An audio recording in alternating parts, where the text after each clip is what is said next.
আজকে একটা ঘটনা আপনাদের সাথে শেয়ার করব। এটা থেকেই বোঝা যাবে যে একটা শিশুর জীবনে বা একটা বাচ্চার জীবনে পারিবারিক শিক্ষাটা কত বেশি গুরুত্বপূর্ণ। আমি ইউটিউবে ভিডিও ছাড়ি রিসেন্টলি, কিন্তু আমি পেশায় একজন টিচার। যদিও আগে বেশ একটা স্কুলে ছিলাম, আপাতত কোনো স্কুলে নাই, খুব কম, মানে একটা কোচিংয়ে জাস্ট পড়াই।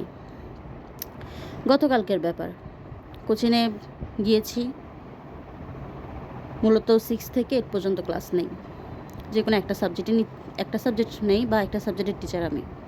তো গতকালকে আমার ক্লাস ছিল। প্রথমে ক্লাস 7-এ ঢুকলাম, 40 মিনিট করে ক্লাস, এক একটা ক্লাস। তো ওদের ক্লাসটা নিলাম, খুব ভালোভাবেই ছিল, পরিবেশটা তখন শান্ত ছিল। যাক ভালো, বাচ্চারা একটু দুষ্টু হওয়াটা স্বাভাবিক।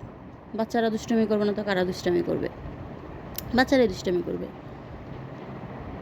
বর্তমানে যা হচ্ছে চারপাশে, এগুলো দেখে বাচ্চারা খুব সিরিয়াস হয়ে যাচ্ছে, যেমন মারামারি, পিটাপিটি, খুন খারাপি, হঠাৎ করে রাগ উঠে যাওয়া। তারা জানেই না রাগ কীভাবে কন্ট্রোল করতে হয়।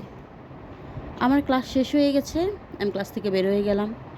ঠিক তার 2-3 মিনিট পর ক্লাস থেকে শব্দ আসলো, 2জন ছেলে বা 2জন বাচ্চা ঝগড়া লাগছে।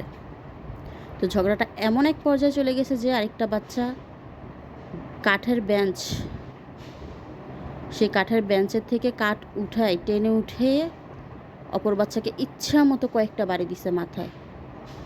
তো ওই বাচ্চাটা খুব গুরুতর আহত হয়েছে এবং অবস্থা খুবই খারাপ, মাথা ফেটে গেছে, প্রচুর ব্লিডিং হয়েছে। তো এই মুহূর্তে কী করা যায় না, পুরো 4th ফ্লোর থেকে, ক্লাসরুম থেকে শুরু করে 4th ফ্লোর থেকে 1st ফ্লোর রক্তে ভরে গেছে। বাচ্চাকে যে মেডিকেলে নিয়ে গেছে, খুব তাড়াহুড়ো করে মেডিকেলে নিলাম। মেডিকেলে ভর্তি নিচ্ছে না, মানে কন্ডিশন এত খারাপ, ভর্তি নিবে না, পুলিশ কেস এই টাইপের। তো কোনোভাবে ম্যানেজ করে ভর্তি করাইলাম। 5টা বাজের ঘটনা, মাথা ফাটছে। রাত 8টা-9টা পর্যন্ত বাচ্চার ব্লিডিং বন্ধ করা যাচ্ছে না, এত পরিমাণ রক্ত যাচ্ছে। আসলে রাগের মাথায়, দেখেন দুষ্টামি ছিল কথায়, বাচ্চার হঠাৎ রাগ উঠে গেছে, সেটা দেখে সে এমনভাবে মারা শুরু করছে যে তাকে মেরেই ফেল। যেই ছেলে মারলো তার গার্ডিয়ান ডাকা হলো, গার্ডিয়ান আসলো, কিন্তু গার্ডিয়ানের মধ্যে তেমন কোনো সিরিয়াসনেস কিছুই দেখলাম না। তারা মাছ কিনতে গিয়েছিল, সেখান থেকে আসলো, তারা বসে বসে মাছের দাম কত ছিল এগুলো নিয়েই আলোচনা করতেছিল। মানে এর থেকেই বুঝলাম যে বাচ্চার এখানে আসলে কোনো দোষ নেই, তারা বাচ্চাকে শিক্ষা দিতে পারে নাই।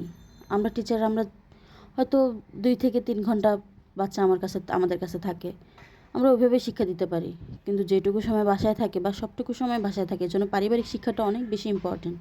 তো তার পরিবার থেকেই বুঝলাম যে আসলে তার পারিবারিক শিক্ষা অনেক কমতি আছে।